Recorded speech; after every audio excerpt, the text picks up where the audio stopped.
और क्या फुर, और क्या फुर, और क्या फुर। हेलो हाय फ्रेंड्स, मैं हूं सपना और मैं लाती हूँ आपके लिए नई नई कहानियाँ। तो आज की कहानी है और क्या फुर। एक बार बादशाह अकबर को कहानियाँ सुनने का चस्का लग गया।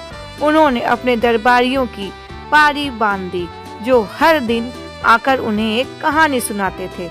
अकबर को जल्दी नींद नहीं आती थी, इसलिए वे देर रात तक लंबी लंबी कहानियाँ सुनना पसंद करते थे। किसी भी कहानी से उनका मन जल्दी नहीं भरता था।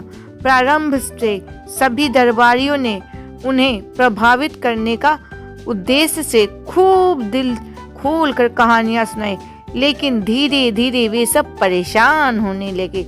लेकिन बादशाह से कौन क्या कह सकता। डर के मारे सबकी जुबान बंद थी।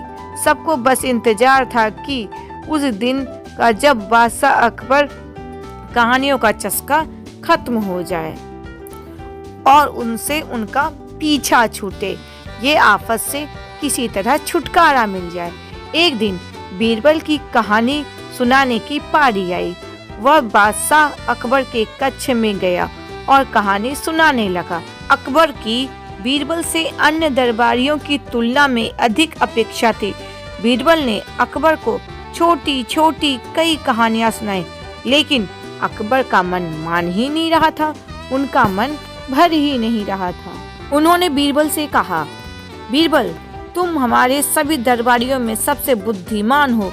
तुम हमें कोई लंबी और सबसे हटकर कहानी सुनानी चाहिए। हमें तुमसे यही उम्मीद है।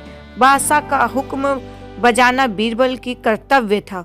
उसने जी हुजूर कहकर कहानी सुनाना शुरू किया। अकबर भी बड़े ध्यान से उनकी कहानी सुनने लगे। जब भी बीरबल कहानी समाप्त करने का प्रयास करता, अकबर कहते, और फिर बीरबल को उनमें से कुछ हिस्से जोड़ने पड़ते और ऐसे करते रात हो गई। बीरबल को नींद आने लगी। वह घर जाकर सोना चाहते थे, लेकिन अकबर की आंख में नींद कोसों दूर थी। वे बड़े चाव से उनकी कहानियां सुन रहे थे और बार बार कह रहे थे, फिर और फिर और फिर कहकर कहानी खत्म ही नहीं होने दे रहे थे। बीरबल समझ गया कि बादशाह ऐसे नहीं मानेंगे। उनसे कुछ ऐसा कहना होगा कि वे खुद ही उनसे कह दे कि भाग जाओ यहाँ से या मुझे भगा दे। कुछ सोचने के बाद वह बोले, जहाँ पना, मैं आपको बहुत अच्छी और नई कहानी सबसे हटकर सुनाता हूँ। जानिए, आपने पहले कभी ऐसी कहानी नहीं सुनी होगी। अकबर की उत्सुकता बढ़ गई। बीरबल कहानी सुनाने लगे। एक समय की बात है, एक गांव में एक किसान रहता था। उसने अनाज रखने के लिए एक बड़ी सी कोठरी बना रखी थी। उस कोठरी में उनका अनाज सुरक्षित रहता था। उस कोठरी में एक छोटा सा छेद रह गया, जिसकी ओर से किसान का ध्यान जा ही नहीं पा रहा था। एक दिन एक चिड़िया उस छेद से कोठरी में जा रही थी और घुस गई। घुसते ही उसने देखा अनाज का एक दाना लेकर उसे छेद से फुर हो गई और करके वो बाहर उड़ गई। और फिर अकबर ने तुरंत उत्सुकता से बोले, दूसरी चिड़िया आई और वह फिर कोठरी में उसे लेकर दाने लिए और वह फिर लेकर उड़ गई फुर। अकबर ने फिर पूछा बड़ी उत्सुकता से, और फिर तीसरी चिड़िया आई। वो भी कोठरी में घुसी और दाना ली और फिर फुर हो गई। बीरबल ने बोला। अकबर ने फिर बोला, और फिर दूसरी चिड़िया आई। वह फिर कोठरी से दाना लेकर उड़ी गई और फुर हो गई। बीरबल ने बोला। और फिर अकबर ने पूछा। फिर तीसरी चिड़िया आई। फिर वह कोठरी में गई, दाना लेकर उड़ गई, फिर बोली। अकबर जब भी पूछते फिर कहते, बीरबल कह देते, और फिर चिड़िया एक दाना लेकर उड़ गई फुर।